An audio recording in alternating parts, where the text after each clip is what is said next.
একটি শ্রেণীর আওয়ামী স্টাইলের নির্বাচন করার স্বপ্ন দেখছে।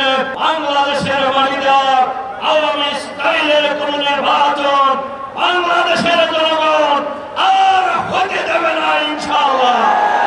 জনগণের দাবি ফেয়ার ইলেকশনের পরিবেশ তৈরি করতে হবে। আপনারা শুনেছেন সরকারের প্রতিশ্রুতি ছিল, জনগণের প্রত্যাশা ছিল সংস্কার করতে হবে। আওয়ামী লীগ ফ্যাসিবাদী আমলে সংবিধান কাটাছেড়া করে লন্ডভন্ড করেছে। এই বাংলাদেশের রাজনীতিবিদরা বিশেষ করে একটি দল, তারা বলেছে হাসিনা বন্দুকের কোর্টে বিচারালয়ের কাঁধে বন্দুক রেখে একের পর এক ফাঁকি স্বীকার করছে। আমরা লক্ষ্য করছি বাংলাদেশের রাজনীতিতে বাংলাদেশের মানুষের যে দাবি জুলাই সনদ বাস্তবায়ন করতে হবে, এই জুলাই সনদ বাস্তবায়নের ক্ষেত্রে যারা প্রতিবন্ধকতা সৃষ্টি করছেন জনগণ তাদেরকে চিহ্নিত করবে। আর এই জুলাই সনদ আইনি ভিত্তি দেওয়ার ক্ষেত্রে সরকারের ভিতরে থেকে যারা ডক্টর ইউনূস সাহেবকে কুপরামর্শ দিচ্ছেন জনগণ অধিকার নেয় তাদেরকে আগামী দিনে চিহ্নিত করবে। জনগণের দাবি ফেয়ার ইলেকশনের পরিবেশ তৈরি করতে হবে, লেভেল প্লেইং ফিল্ড তৈরি করতে হবে।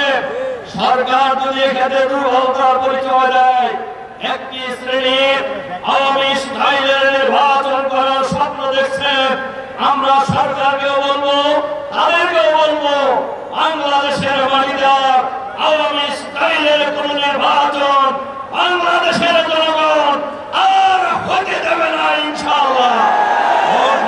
নির্বাচন ষড়যন্ত্রের নির্বাচন বাংলাদেশের মানুষ আর করতে দেবে না।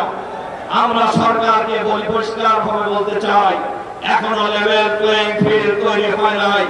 নির্বাচনের জন্য যেমন আইন শৃঙ্খলা পরিস্থিতির উন্নতি হওয়া দরকার তা এখনো হয় নাই। এর বড় প্রমাণ জাহাঙ্গীরনগর বিশ্ববিদ্যালয়, একটা ছোট্ট বিশ্ববিদ্যালয় নির্বাচনের ভোট গুনতে লাগছে 40 ঘন্টা। তাহলে আমরা কেন 40 ঘন্টা লাগলো? জাতিকে আর বোকা মনে করার কোনো কারণ নেই। পরাজিত হওয়ার আশঙ্কায় ভোট বানচালের ষড়যন্ত্র করেছিল। অনেকেই আশঙ্কা করে এরকম বিজয় যদি হতেই থাকে অনেকেই নির্বাচন নিয়ে আরো জোরসোরে ষড়যন্ত্র করবে। আমরা কোন ষড়যন্ত্র বাংলাদেশে বাস্তবায়ন করতে দেব না ইনশাআল্লাহ। আগামী সকল দাবি আদায়ের মধ্য দিয়ে আগামী ফেব্রুয়ারি মাসে নির্বাচন হবে ইনশাআল্লাহ। সেই আন্দোলনে সবাইকে শরীক করা আহ্বান জানিয়ে আমার বক্তব্য